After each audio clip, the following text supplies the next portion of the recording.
bloody has got you. It's like 260 plus. No. My God, you're such a scam all the time. In order to ni Habi, lasing daw siya. Pinapabuksan niya sa akin. Na-order niya to sa kay Maring L. Alam niyo na yon, yung blue na lagi niyang in-order na lagi siyang nai-scam. So, sa isang parcel lang to, dalawa. Sabi niya, open ko raw, tapos nag-iiling-iling. So, ano yung sabihin niya? Tanong ako ng tanong, ano ba yan? So, ito na nga. Ay, load na naman ito. Mushroom. Black Ruffle Mushroom Crispy. Chinese pa. Ano ba? Pagkain eh.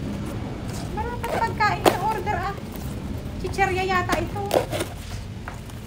Naghahanap ng pulutan. Ito. Biskuit.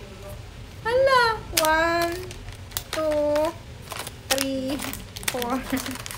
6 na pirasong biscuit. Tingnan natin. Opia. Ako naman itong kasama ko pati ba ng opia in-order sa Lazada.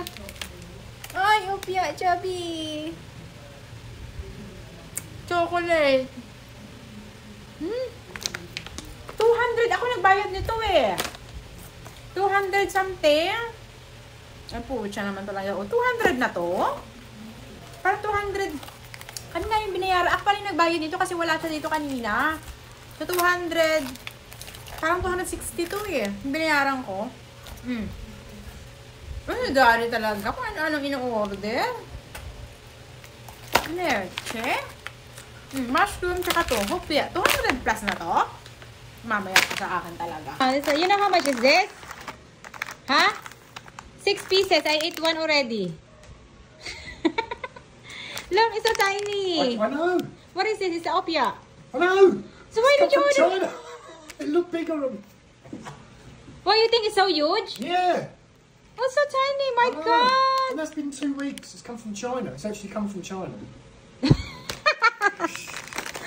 So what is I don't even this? like that. I got that for Nettie. I actually had something else, and they cancelled. They wasn't allowing me to cancel, but they cancelled. Oh my God. What is this It's in there, anyway? look, oh, that looks nice. You joke. There. Ay, nako.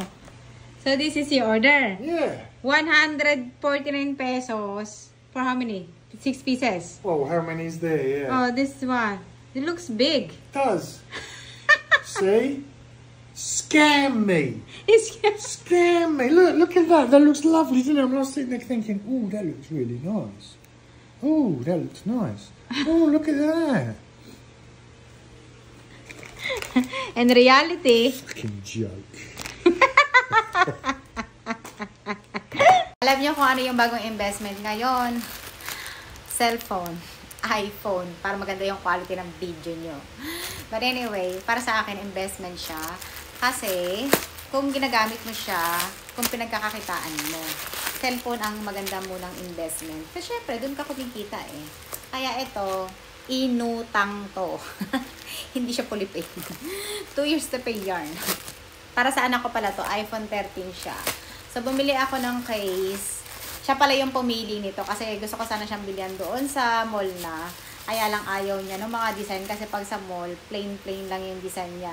Ito, napakamura ko lang nabili. Siya pala yung pumili. Tapos sabi niya kasi, may ganito daw yung classmate niya. So, ito yung pinili niya din. Ang cute nga naman. Case tipay yung kanyang design. Pang girly-girly. Ay, may mirror. Ayan o, mayroon akong cut liters. Ang cute. iPhone 13, available siya from iPhone 11 hanggang iPhone 16 Pro Max. Ganon siya. Sa mga naka-iPhone lang to ha. So, ayan. Ang cute. Makapal din. Ang mura lang nito ha. Parang gusto ko rin siya sa cellphone ko. Ang ganda ng quality ha. For 100 pesos. 100 plus lang siya. Ay! Ang cute! Ayan o! Ganyan yung itsura niya sa camera. So, medyo may gap din siya kung makikita nyo yan. Para safe din siya kapag nilapag mo, hindi tatama yung camera. So, pero ang ganda ng quality ha. Ito naman sa side. Okay din. Malambot.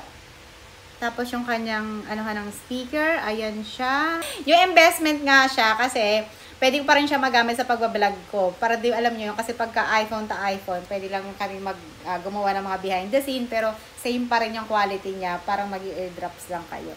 So, ayun na nga, magagamit ko din to. Pero anyway, I like the case. For 130 pesos, napakaganda ng quality ni O. O-order din ako ng ganito para matching-matchy kami ng aking dalaga. So, ayun lang, na-share ko lang yung bago kong inutang.